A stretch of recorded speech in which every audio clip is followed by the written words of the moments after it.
nous allons lire dans ce livre qui est la Bible. La Bible, c'est la parole de Dieu, la vivante et permanente parole de Dieu.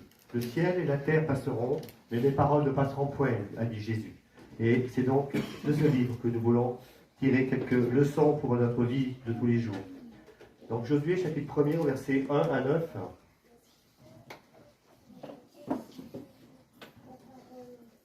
Après la mort de Moïse, le serviteur de l'Éternel, l'Éternel dit à Josué, fils de Nun, et assistant de Moïse, le serviteur de Moïse, mon serviteur Moïse est mort, maintenant lève-toi, passe le Jourdain avec tout ce peuple pour entrer dans le pays que je donne aux Israélites.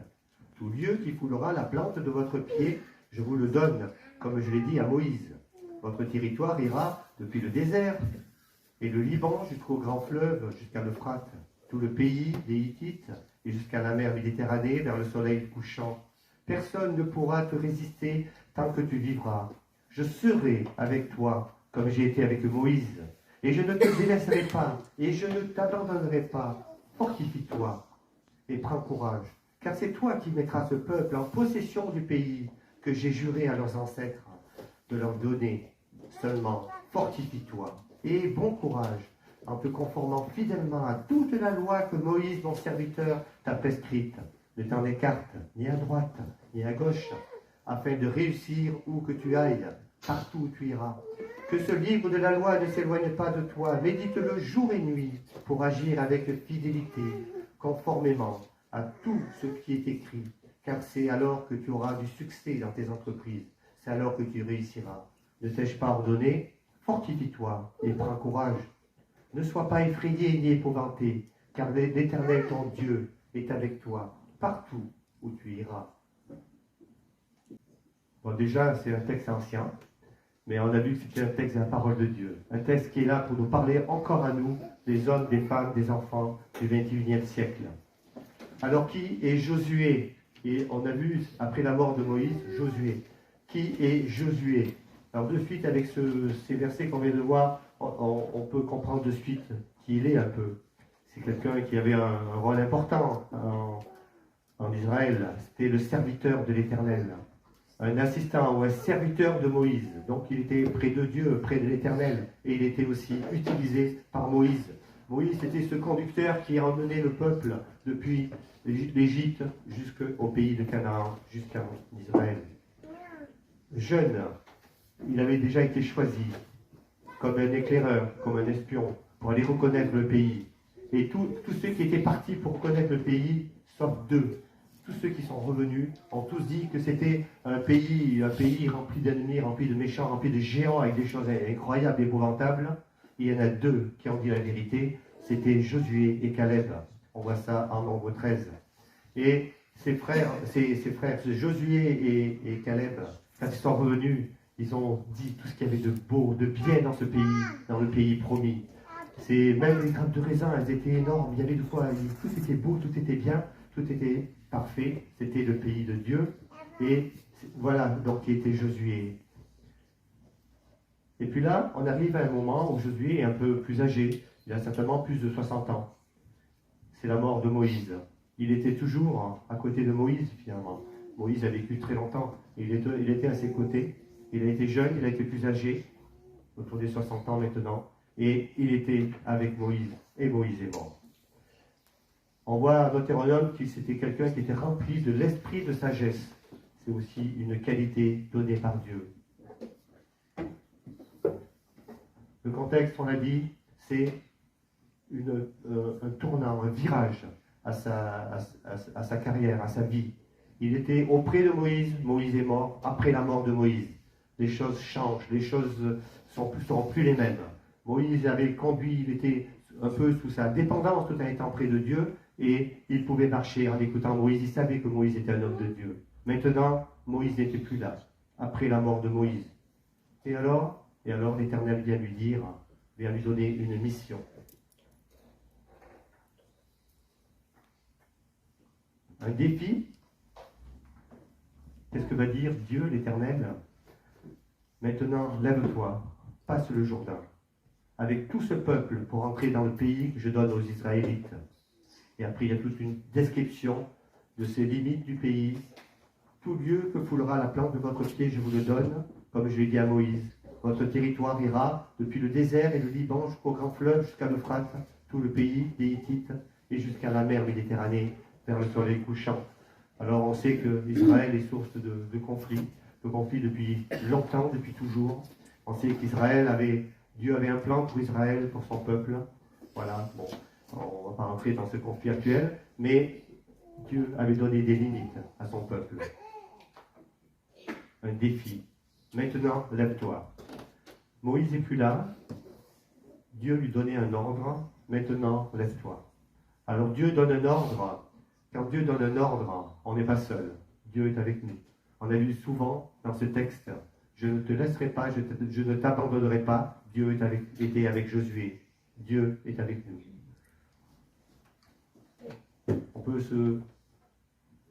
On peut voir aussi que quand Dieu donne un ordre, il donne aussi de l'aide, en fait, des promesses.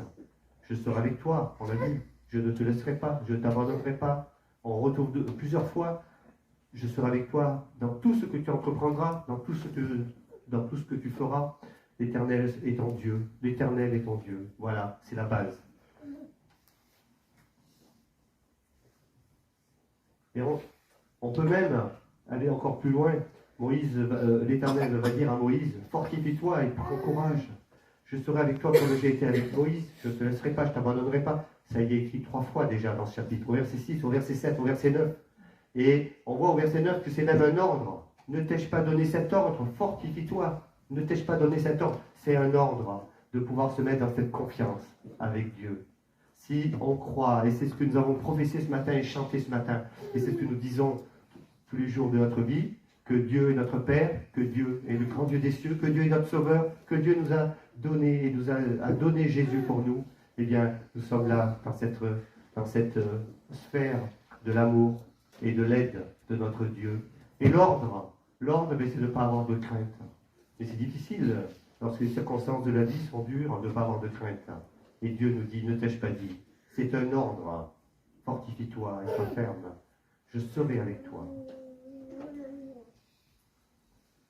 Là, je vous ai mis une photo d'une rivière en crue. Si Internet est juste, ce serait le Jourdain. Et le Jourdain, c'est sûrement un petit oued, je ne suis jamais allé, avec peu d'eau et souvent sans eau certainement l'été, comme on connaît nos rivières d'ici. Et comme un peu nos rivières d'ici, eh bien, de temps en temps, il y a des crues. Et ici, c'était la crue de 2014, semble-t-il. Et on pense qu'ils doivent traverser le Jourdain.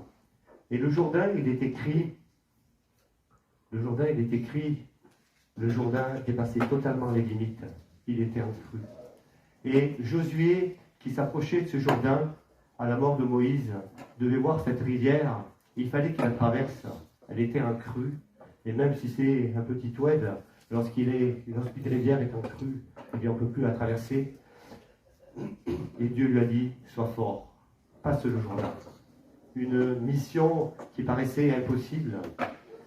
Le peuple va arriver auprès de ce Jourdain et il faudra qu'il traverse et il va traverser. On parle quelquefois, quand il y a des crues comme ça, quelquefois on voit des ponts qui bloquent tout, des arbres qui arrivent, qui bloquent tout, puis l'eau s'arrête. On ne sait pas ce qui s'est passé, on appelle ça des embâcles. On ne sait pas ce qui s'est passé, mais dans cette rivière en crue, comme c'est écrit au chapitre 3, eh bien, l'eau s'est arrêtée. Elle s'est arrêtée bien en amont d'ailleurs, et puis le peuple a pu traverser et rentrer dans le pays. Dieu lui avait dit, sois fort. Le Jourdain était cette épreuve là devant lui, devant Josué, première épreuve, et Josué a pu traverser. Dieu a été avec lui. Est-ce que Dieu nous libère de toutes nos épreuves? Non. Non, mais Dieu nous permet de les traverser. Et Dieu est avec nous. Il ne nous abandonne pas. Je vous ai mis cette photo, Guylaine va bien reconnaître, des enfants du Mali, des garçons du Mali. Ce sont des garçons qui sont dans les rues, qui sont totalement livrés à eux-mêmes, abandonnés par leur famille, et ils font la manche. Et heureusement, il y a des chrétiens qui s'en occupent, et Sylvie était passée l'été dernier ici, et Sylvie Fuchs a été passée ici, et elle nous a parlé un peu de cette œuvre au Mali, l'accueil des garçons des rues le lundi. On voit ici ces garçons bien habillés, parce qu'on leur a prêté des habits pour qu'ils puissent laver les leurs. Et ils écoutaient un texte le lundi 9 octobre, donc c'était 3 jours après cette formation où on avait eu ce texte sur Josué. Et Et bien à ce moment-là, Sylvie qui nous a écrit le soir a dit: ce matin nous avons eu le moment de club avec le beau verset Dieu a dit, et c'était ce verset de Josué. Alors, en recevant cette photo, eh bien, on peut imaginer ces garçons dans les rues. Alors là, c'était un moment, un oasis un peu dans leur vie, tous les lundis matins, tous les lundis. Mais voilà, ils se retrouvent le soir dans la rue de nouveau. Et ce verset leur a été partagé. On leur a parlé de ce verset, on leur a dit qu'il y avait un Dieu qui ne les abandonnerait pas. Et pourtant, ils sont dans la rue. Et pourtant, ils sont livrés eux-mêmes dans la pauvreté, dans la misère, et ils doivent mendier. Voilà. Et pourtant, on leur a appris ce verset. Dieu ne les abandonnera pas. Alors, on voit que ces petits oasis du lundi, et puis d'autres qu'on nous apprend régulièrement tous les lundis soirs, eh bien, ce sont des bons moments pour eux. Et puis, on voit que des cœurs commencent à se transformer. Voilà, Dieu ne les abandonne pas. Mais pourquoi? Pourquoi cette souffrance? Pourquoi ces épreuves? J'ai mis ici une petite photo, des petites photos que vous commencez un peu à connaître peut-être, mais c'était une crue aussi d'un autre web. C'était l'Oise en 1992, quand il y a eu les inondations de Vaison. Vous voyez ici à gauche, c'était la photo de notre garage. La voiture avait été remplie d'eau jusqu'en haut, jusqu'au plafond. Ça commençait à descendre avec plein de branches. Une Bible au milieu, c'était ma première Bible qui m'avait. Les photos sont pas très bonnes. Ma première Bible que je m'étais payée moi-même et j'avais été content de. Enfin, pas première Bible, mais ma Bible que je m'étais payée moi-même et qui m'avait aidé à aller vers le Seigneur et à le connaître comme mon sauveur.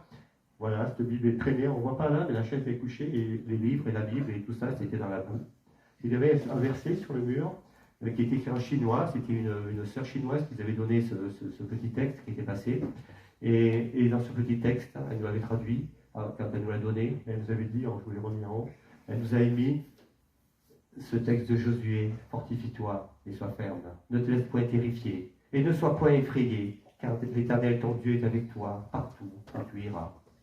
Alors les murs étaient remplis de boue, le texte aussi, mais il y avait ce petit clin d'œil de Dieu pour dire voilà, tout est perdu au niveau matériel, hein, on n'avait rien perdu d'autre.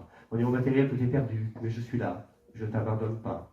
Et ce sont les promesses de Dieu. Alors c'était des choses matérielles, et on se rend compte avec du recul dans l'âge, ça fait maintenant plus de 30 ans, que les choses matérielles, c'est rien par rapport à d'autres choses.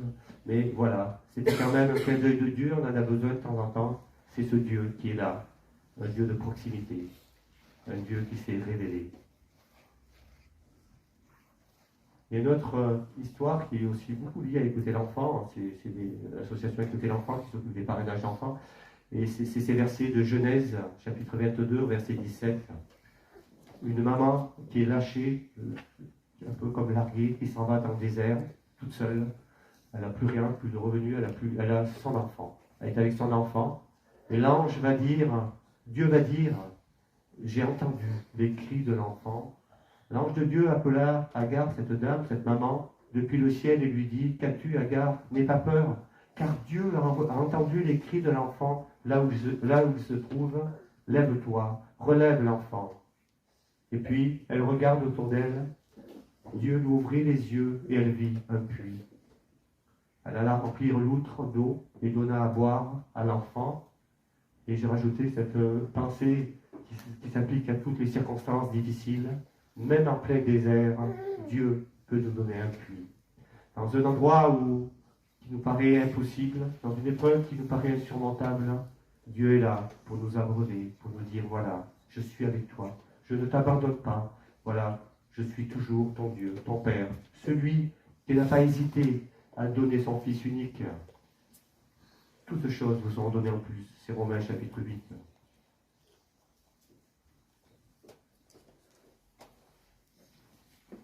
C'est des petits textes sur lesquels je suis abonné d'Éric Célérier, qui s'appelle les Je suis. Et régulièrement, il envoie ces petits textes. Et on a reçu ce texte il n'y a pas longtemps, de ces lundis, là, dernier lundi.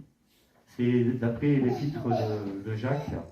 Toute grâce excellente et tout don parfait descendent d'en haut, Jacques chapitre 1er, du Père des Lumières, chez lequel il n'y a ni changement, ni ombre, ni variation.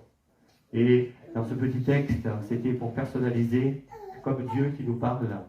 Mon enfant, ma parole déclare que toute grâce excellente et tout don parfait descendent d'en haut du Père des Lumières, chez lequel il n'y a ni changement, ni ombre, ni variation.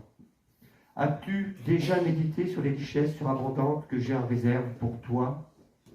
Es-tu conscient de la puissance de ma parole et de l'armure que j'ai pour toi? Je suis le Dieu qui aime partager mon abondance avec toi. Et Dieu avait dit à Josué que ce livre de la loi ne s'éloigne pas de ta bouche, médite-le jour et nuit. Josué chapitre 1er verset 8. Ce livre de la loi, alors on n'aime pas, souvent, enfin moi personnellement, on n'aime pas trop les lois, et donc appeler la Bible le livre de la loi, c'est le livre maintenant de la grâce, le livre de l'amour, c'est le livre de la loi royale, de la loi de Dieu pour nous, par Jésus-Christ. Et la parole, et l'Éternel dit à Josué de le méditer, de le lire, et aussi de le prendre pour soi, jour et nuit. Est-ce que ça veut dire qu'il ne faut plus dormir? Non, mais ça veut dire que quelquefois, dans la nuit, il y a des choses qui nous réveillent, des épreuves, des choses difficiles qui nous réveillent. Et alors, la nuit, on peut penser à ces choses, on peut penser à ce Dieu qui est là, qui nous porte, qui nous accompagne, qui est avec nous.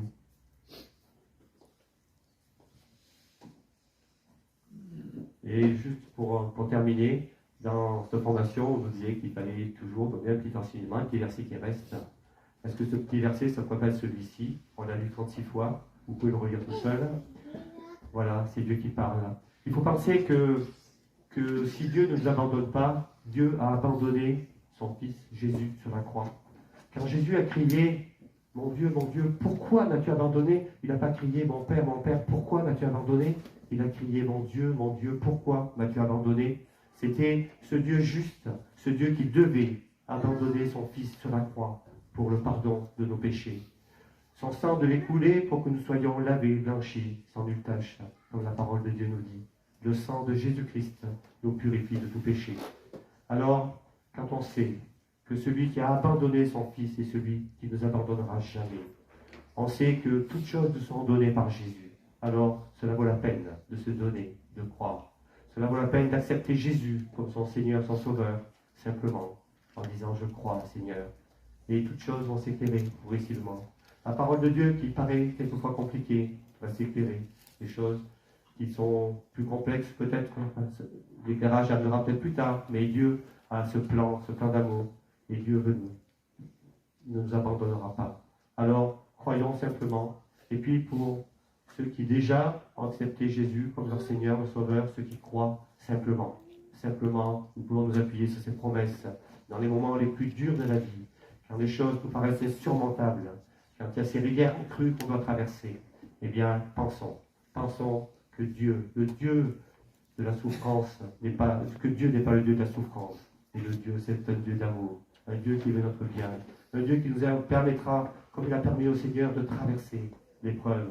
Le Seigneur en est sorti vainqueur, on l'a chanté, on l'a dit, il a été ressuscité, il est passé à travers de la mort, il en est ressorti. Et bien voilà, Dieu a ce projet pour nous d'éternité avec lui. Il ne nous abandonnera pas. Que Dieu bénisse sa parole encore aujourd'hui.